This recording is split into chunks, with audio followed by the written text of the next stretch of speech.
आधी रात को आईएएस ऑफिसर के ऑफिस में कौन घुसा? किसने चुराई केजरीवाल वाली फाइल? क्या लालू की राह पर चल पड़े हैं केजरीवाल? जो करेगा जांच उसे बताते रहेंगे सबसे बड़ा भ्रष्ट।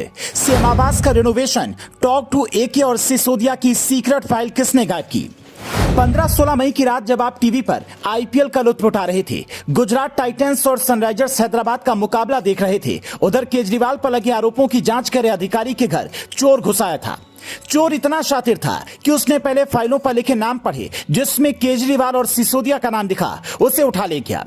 अब उस फाइल को पानी में डाला होगा या फिर क्या किया होगा वो तो वही जाने, लेकिन यह सुनते ही बिहार के चारा घोटाले की याद आ गई। जब अधिकारियों को सबूत ढूंढने में काफी परेशानी हुई, कभी कागज नदी नाले में बहा दिए जाते थे तो कभी उन्हें राख बना दिया जाता था। अब जिन साहब के ऑफिस में यह चोरी हुई है, उन्होंने सीधा गृह मंत्री अमित शाह से इसकी शिकायत कर दी है। सतर्कता विभाग के विशेष सचिव YVI राजशेखर ने अपनी शिकायत में लिखा है, 15 और 16 मई की रात मेरे ऑफिस में कुछ फाइल गायब हुई हैं। सीएम केजरीवाल के आवास के रिनोवेशन, टॉक टू एके और आबकारी घोटाले समेत कई फाइल्स नहीं मिल रही हैं। कई फाइल्स में छेड़छाड़ की गई है। मैं इस मामले की जांच की अपील करता हूं। हालांकि सतर्कता विभाग के मंत्री सौरभ भारद्वाज अधिकारियों के आरोपों को झूठा बता रहे हैं। पूरी आम आदमी पार्टी ये कहने लगी राजशेखर खुद ही भ्रष्ट हैं। सीबीआई तक इनके खिलाफ कार्रवाई की सिफारिश की है। इन्हें 13 मई को इस मामले की जांच से हटा दिया गया था। फिर फाइल इनके पास आई कहां से? अब किसी मामले की जांच करने वाला अधिकारी झूठ क्यों बोलेगा, ये किसी के समझ में नहीं आ रहा है।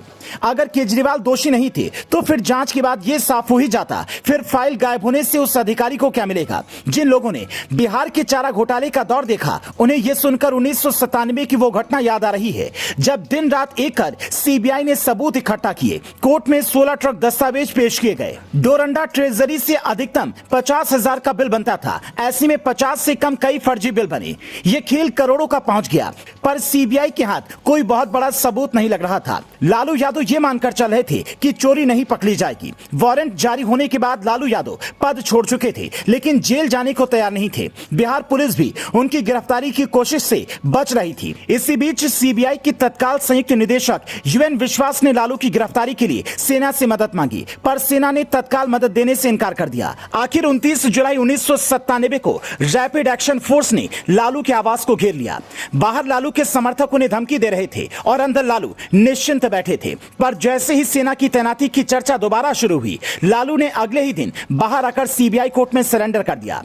अब केजरीवाल का किस्सा कैसा है, यह तो जांच के बाद ही पता चलेगा। खुद केजरीवाल कहते हैं, मोदी जी जांच करवा लो, हम सब ईमानदार हैं। और जब फाइल गायब होने की शिकायत आती है तो कहते हैं वो तो अधिकारी ही भ्रष्ट है। तो क्या केजरीवाल किसी ईमानदार अधिकारी का नाम देंगे जिससे वो ईमानदार मानते हो और मोदी सरकार ने भी उसे ईमानदारी का मेडल दिया हो, ताकि निष्पक्ष जांच हो सके?